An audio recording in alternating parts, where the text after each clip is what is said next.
got there together with our 8 years kid. The 2 hours passed very fast. Smile.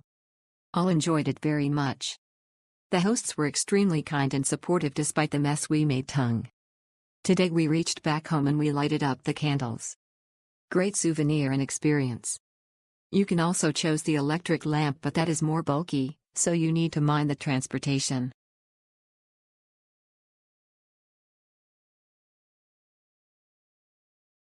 The workshop was held inside a restaurant near the bridge. The 2 hours flew by, and my 7-year-old child was very happy.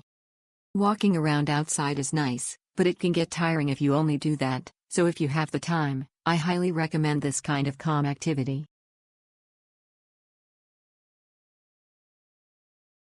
This experience was great for families with small kids. I loved that they could take part in an artistic activity that will remind them of Istanbul and take a little break from walking around so much. We loved it.